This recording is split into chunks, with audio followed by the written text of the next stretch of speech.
Assalamualaikum warahmatullahi wabarakatuh. Halo teman-teman, apa kabar kan semuanya? Mudah-mudahan kalian pada sehat ya, amin. Kembali lagi sama saya Abdul Fattah Arifin, dan kali ini kita akan mengupdate kembali progres percepatan pembangunan yang ada di sekitaran Stadion JIS yang nantinya insya Allah di bulan November akan digunakan untuk pergelaran Piala Dunia U17 teman-teman. Dan saat ini alhamdulillah progresnya sangat baik sekali ya teman-teman. Jadi kalian pasti akan bertanya-tanya ya. Sekarang aku tanya sama kamu, potongan model apa rambut kamu itu? Kamu nanya? Iya, saya nanya. Bukan saya yang bertanya. Memang bukan. Kamu nanya-nanya, bertanya-tanya. Ini bocah obatnya entek apa ya? Kamu nanya rambut aku model apa? Nah itu, dari tadi aku pun nanya seperti itu. Kenapa ada dua UDETS ataupun dua box culvert yang ada di tempat ini? Nah teman-teman, informasi yang saya dapatkan dari mandornya langsung ya. Jadi beberapa box culvert yang ada di sekitar parit di sini ya, di sisi selatan dari di sini itu awalnya yang ini ya kelihatan lah ya, yang habis digunakan itu dia tertanam beberapa bagian di box culvertnya. Nah ini di gorong-gorong sebelah sini ini diangkat box culvertnya, yang ini diangkat agar posisi UDETS yang baru ini bisa lebih condong masuk ke dalam teman-teman, agar tidak memakan jalur pastinya. Dan kemungkinan besar di sini nanti akan ada taman-taman teman-teman, taman-taman kecil ya, sehingga membutuhkan space untuk menginstal UDETS dan tamannya nanti. Dan beberapa, error. Kenapa lagi nih gimbal? Ngambek gimbalnya. Dan ini juga ditanam di sini teman-teman. Ini memang difungsikan untuk jalur kabel nantinya teman-teman, karena memang nantinya kabel-kabel yang di atas ini akan ditenggelamkan. Seperti jargonnya Bu Susi ya, mantan Menteri Kelautan, apa-apa juga tenggelamkan yang menyusahkan ya. Jadi ini salah satu yang menyusahkan pandangan mata ya. Maka akan ditenggelamkan ke sini teman-teman. Jadi sudah disiapkan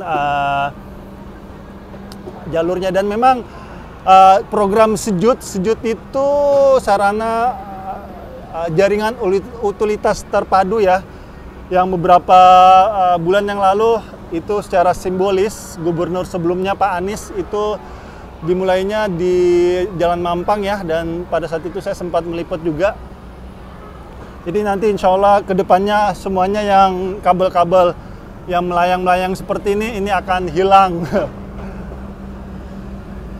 Dan ini juga sebentar lagi akan diangkat ya teman-teman, akan ditanam juga di tempat ini, sedang diusahakan oleh teman-teman eskavator di tempat ini.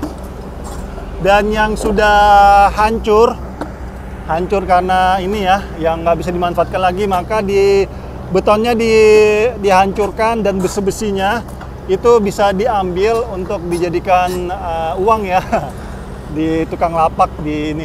Jadi semua insya Allah bisa dimanfaatkan di sekitar sini ya, termasuk yang ini juga nih, yang sisa-sisa galian ini nanti akan dibuang ke Ancol. Setahu saya memang di Ancol itu ada disiapkan pembuangan lumpur.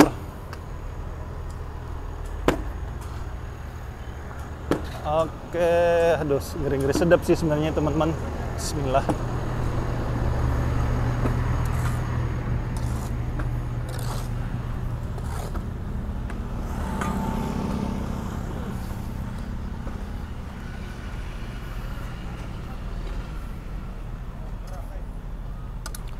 Jadi nanti di sini teman-teman akan ditutup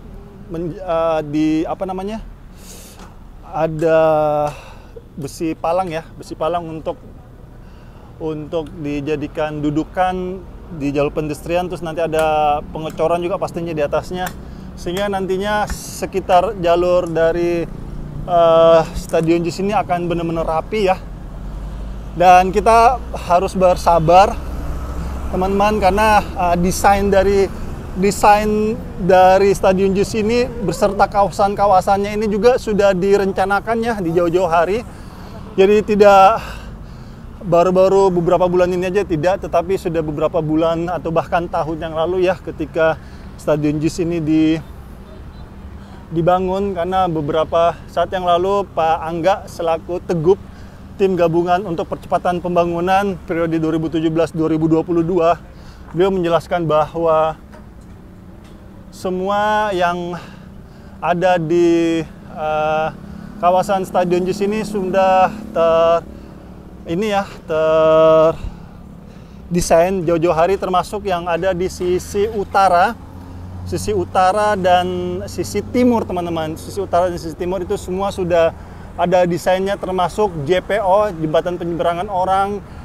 Pembenahannya kaitan sama akses. Akses itu sudah dicantumkan di Keputusan Sekretaris Daerah nomor 34 tahun 2022. Pada masa Pak Anies Baswedan masih di sana. Salah satunya ngomongin Ram Timur, stasiun, Transjakarta, dan lain-lain. Jadi memang itu sudah sesuai dengan apa yang harus dikerjakan. Nah, lalu drama rumput mulai keluar kan. Ada tukang rumput, segala macamnya dan lain-lainnya lah. Itu yang membuat, loh kok awalnya jadi ngomongin akses yang mana memang harus diteruskan, disempurnakan. Berarti Anda setuju diperbaiki ya? Berarti Anda setuju diperbaiki dong masalah akses tadi kan? Akses itu nggak harus diperbaiki, emang belum selesai. Apa yang mau diperbaiki kalau belum selesai? Ya artinya belum layak dong. Apanya nih? Beda lagi. Masalah Beda lagi. Ngomongin stadion sekarang sebagai tempat pertandingan. Karena karena FIFA nggak ngomongin akses, Pak. Ini masalahnya layak apa nih? Sebentar, ini masalahnya layak apa? Kan persoalan utama kan sebenarnya layak apa tidak kalau dimajukan sekarang. Ya layak-layak aja harusnya ya. Ya menurut Anda kan tidak FIFA. Itu dia masalahnya. PT LIB udah bilang, Pak. PT Liga Indonesia baru udah Operator liga itu. Oke.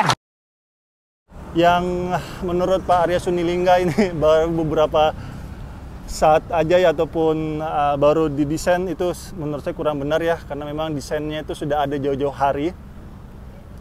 JPO tersebut tinggal percepatan pembangunan. Makanya yang menjadi ramai sebenarnya di media itu ataupun di masyarakat ya, kalimat renovasi sebenarnya. Kalimat renovasi disematkan ke Stadion JIS yang baru berumur setahun. Coba apanya mau direnovasi? Wong proyeknya aja belum selesai 100% ya untuk kawasan-kawasannya. Tapi kalau di dalamnya sih ini sudah selesai. Apanya mau direnovasi? Wong masih bagus kok dalamnya. Bahkan dulu ada pemainnya International Youth Championship mengatakan bahwa stadion ini untuk rumputnya sangat baik dan melakukan passing-passing juga sangat enak sekali. Dan mereka merasa terhormat ya bisa bermain di tempat ini. Termasuk juga pelatihnya langsung yang ngomong, dia kagum dan melihat stadion JIS ini adalah stadion masa depan dan salah satu termegah di dunia. And it's so good to play football. The field is good to pass, to shoot, and I'm very happy for this stadium, and it's an honor to play in that magnificent stadium. Today in front have one team is shoot 20. I know this is sure is the power for this team, for us, because a lot of younger players that never play in this amazing stadium. Is a professional stadium, but sure have 3-4 players good. Should have good future for Asia here, but for Indonesia, for Jakarta. But today, I'm sorry, but I think so. My team go much better. But the football is opportunities. You need to put the score. Today, no put the score. Okay, 0-0. Everybody happy. Seperti itu, makanya banyak masyarakat yang kurang setuju kalimat renovasi. Dan ini juga sebenarnya yang saya mau ini ya, Pak Arya Sinulinga itu sangat sering mengatakan bahwa kenapa 22 stadion di Indonesia direnovasi itu tidak ada yang protes, tidak seramai di Stadion JIS ini. Kalau saya sih melihatnya teman-teman ya, ini mungkin juga mewakili masyarakat Indonesia. Kenapa 22 stadion di Indonesia itu direnovasi tidak ada yang ramai? Karena kami masyarakat melihat 22 stadion yang direnovasi itu memang sudah saatnya direnovasi, teman-teman. Contohnya seperti Pakansari, di sana selalu banjir ketika ada pertandingan sepak bola, ketika hujan. Akhirnya direnovasikan, diganti rumputnya, itu baru benar renovasi. Sesuatu yang lama, yang sudah dipakai berulang-ulang, yang sudah berusia, maka dilakukan peremajaan. Itu baru kalimat yang pas untuk renovasi. Gelora Bung Tomo juga sama. Terus di Manahan Solo juga sama, itu banjir di sana ketika hujan.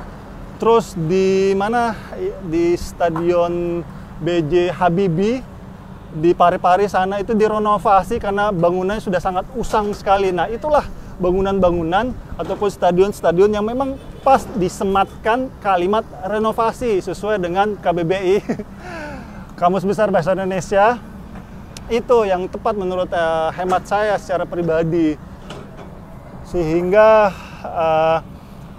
kalimat renovasi yang disematkan di Stadion JIS ini menurut hemat saya secara pribadi ini seperti mengdowngrade kualitas tangan-tangan anak bangsa kita yang berhasil membangun stadion termegah, terkeren di Indonesia saat ini.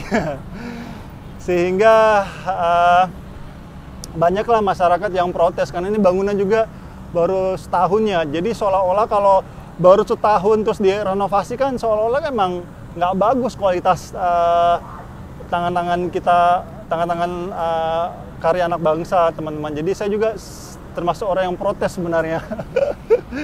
Dan teman-teman, di sini nantinya aliran air di sekitar sisi selatan ini dia nanti akan bermuara, ini akan lurus ke sana menuju ke Danau Cincin, teman-teman.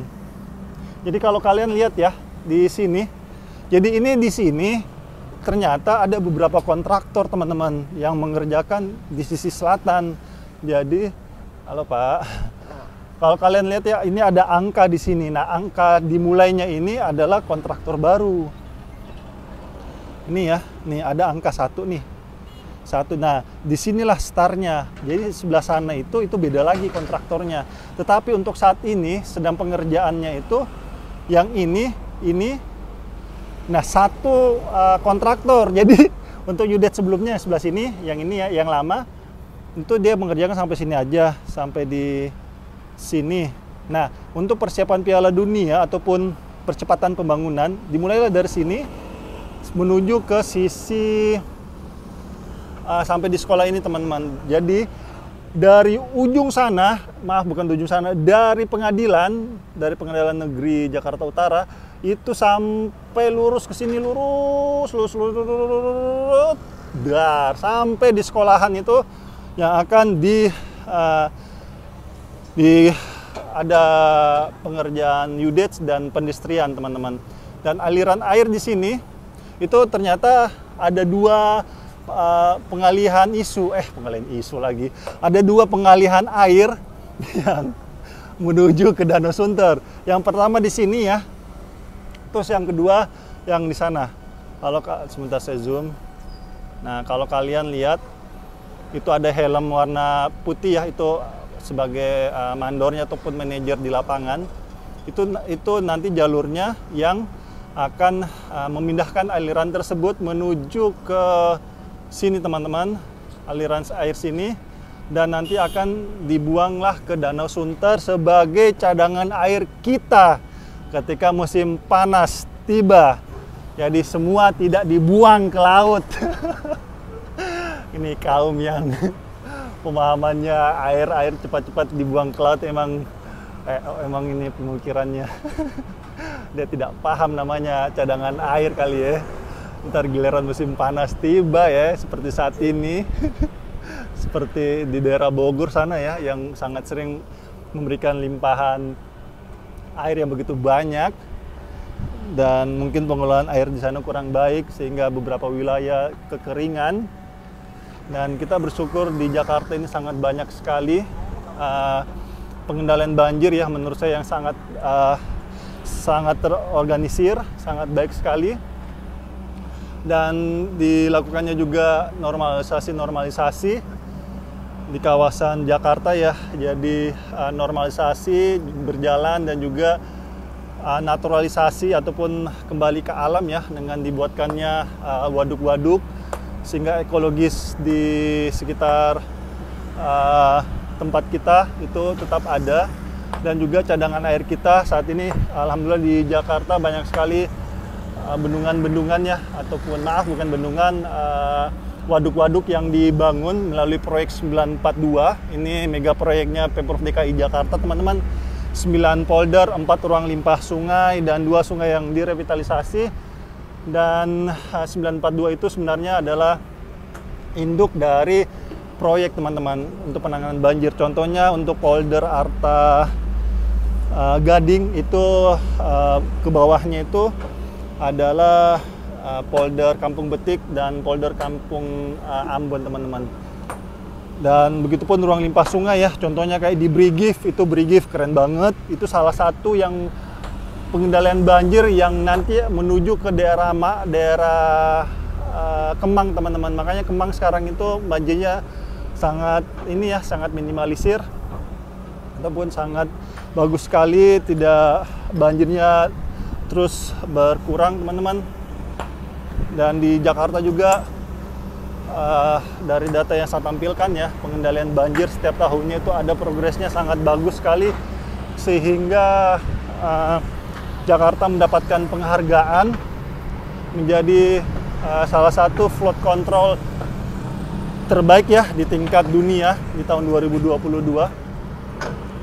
Dan itulah semuanya bukti-bukti nyata bahwa pemerintah kita selalu hadir di masyarakat untuk memberikan fasilitas yang nyaman dan aman pastinya ya. Dan yuk kita dukung terus pemerintah kita dalam membangun negeri ini sehingga pembangunannya cepat selesai dan bisa kita rasakan manfaatnya pastinya. Dan saya minta maaf jika selama nge-vlog di tempat ini ada salah-salah kata ataupun salah-salah review. Saya hanyalah manusia biasa teman-teman yang tidak luput dari kata salah ataupun hilaf. Dan terima kasih untuk para pemimpin negeri ini yang terus berusaha memberikan fasilitas yang nyaman dan aman untuk rakyatnya. Terima kasih juga untuk bapak-bapak dan ibu-ibu yang sudah pernah tugas. Jazakumullah khairan. Kita jangan sampai lupa teman-teman dengan orang-orang terdahulu kita. Karena suatu bangsa yang besar itu adalah bangsa yang selalu menghargai dan menghormati jasa-jasa orang-orang terdahulunya. Karena adanya pembangunan saat ini pun ataupun sedang berlanjut, pasti ada orang-orang terdahulu atas kebijakannya sehingga pembangunan itu ada atau sedang berjalan hingga saat ini. Dan kita dukung Pak Erick Thohir ya dalam memimpin persepak bolaan di negeri ini. Karena sebentar lagi akan ada Piala Dunia U17, terus ada Piala AFF juga beserta laga-laga bergengsinya. Dan kita dukung juga Pak Menpora, Menteri Pemuda Olahraga kita, Pak Dito Aritejo dalam memimpin olahraga di Indonesia. Dan semua para pemimpin negeri ini kita dukung terus teman-teman. Karena mau sehebat apapun pun pemerintahnya dalam membuat program dan menjalankan program tersebut tetapi tidak didukung rakyatnya, pasti program tersebut akan berjalan pincang. Karena berjalan itu membutuhkan 2 kaki, bukan 1 kaki. Itu aja mungkin yang bisa saya sampaikan. Dan akhir kalam, saya Abdul Fattah Arifin mohon undur diri dari kawasan Stadion JIS di sisi selatan. Mohon undur diri. Assalamualaikum warahmatullahi wabarakatuh. Indonesia maju.